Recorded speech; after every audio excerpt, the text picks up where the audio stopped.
गंगा कहने को एक शब्द, लेकिन कलयुग में सभी पापों से मुक्ति का एकमात्र मार्ग। गंगा का उल्लेख हिंदुओं के सबसे प्राचीन और सबसे पवित्र ग्रंथ ऋग्वेद में आता है।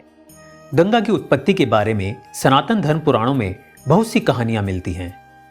कुछ मान्यताओं के अनुसार ब्रह्मा जी के कमंडल का जल गंगा नामक युवती के रूप में प्रकट हुआ, जिससे मां गंगा की उत्पत्ति हुई।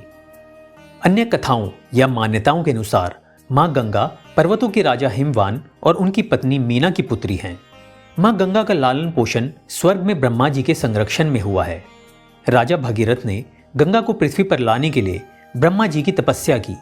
ब्रह्मा जी मान गए और गंगा को आदेश दिया कि वे पृथ्वी पर जाएं और वहां से पाताल लोक जाएं, ताकि भगीरथ के वंशजों को मोक्ष प्राप्त हो सके।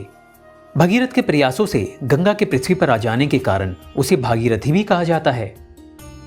आज यहाँ लोग आए थे गंगा स्नान वाले, तो मैं उसके ऊपर बात कर रहा था। मैंने कहा कि यदि कोई नहीं नहाता है तो उसको वही फल मिलेगा जो केवल देख ही ले गंगा जी को, दर्शन कर लिए बहुत निष्ठा के साथ। वो ये गंगा है जिन्होंने इतने लोगों को सदगति दिया।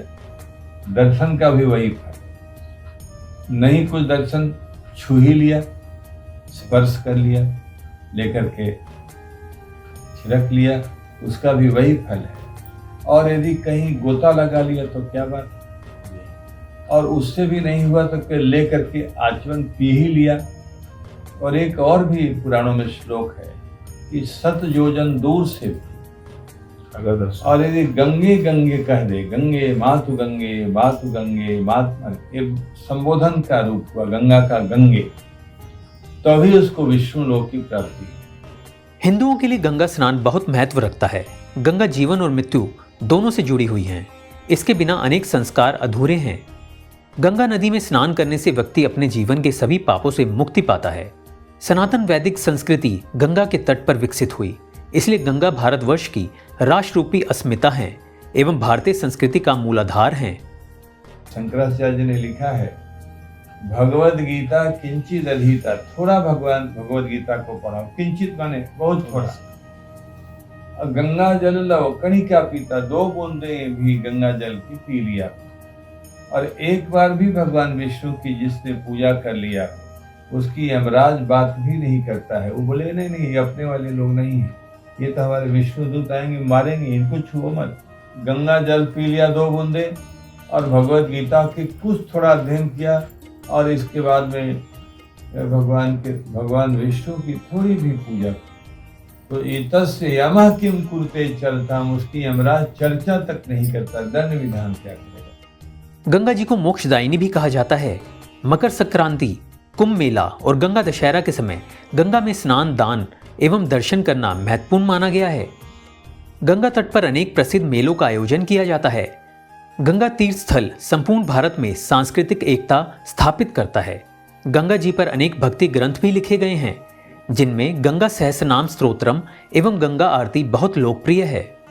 कई लोग गंगा नहाने वाले थे, तो मतलब इससे सरलीकरण क्या होगा, इससे बड़ा सस्ता लाभ क्या होगा कि जो गोता लगाने में दिक्कत है, संधि है, कैसे आएंगे, क्या करेंगे, तो भले आदमी आके दर्शन ही किया, देखा, जैसे चाय भी नहीं पिलाया, न भोजन करने के लिए पूछ रहा हूँ, न कुछ खिला रहा हूँ, लेकिन आपको मिल रहा हूँ, केवल दर्शन हो रहा है। अब थोड़ा उसमें ये भी जोड़ा कि आप आए हैं तो कुछ बातचीत कर रहा हूँ, तो दर्श हो गया, अब परस छुआ, इसके बाद में गोता, और वो भी नहीं तो लिया गंगा जी को और पी लिया। 2 बूंद भी यदि पी लेता है मरने के समय आदमी, तो भी लगता है कि इसकी सदगति हुई। गंगा स्नान करने से न केवल धार्मिक बल्कि कई तरह के वैज्ञानिक लाभ भी प्राप्त होते हैं। गंगा नदी का जल वर्षों प्रयोग करने और रखने पर भी खराब नहीं होता है। इसके जल के नियमित प्रयोग से रोग दूर होते हैं। हालांकि इन गुणों के पीछे के कारण अभी बहुत हद तक अज्ञात हैं। कुछ लोग इसे चमत्कार कहते हैं और कुछ लोग इसे जड़ी बूटियों और आयुर्वेद से जोड़ते हैं। विज्ञान भी इसके दैवीय गुणों को स्वीकार करता है। आध्यात्मिक जगत में इसको सकारात्मक ऊर्जा का चमत्कार कह सकते हैं। गंगा पूजन एवं स्नान से रिद्धि सिद्धि, यश और सम्मान की प्राप्ति होती है तथा समस्त पापों का क्षय होता है। मान्यता है कि गंगा पूजन से मांगलिक दोष से ग्रसित जातकों को विशेष लाभ प्राप्त होता है। गंगा स्नान करने से अशुभ ग्रहों का प्रभाव समाप्त होता है। अमावस्या के दिन तो गंगा स्नान और पितरों के निमित्त तर्पण व पिंड दान करने से सद्गति प्राप्त होती है और यही शास्त्रीय विधान भी है।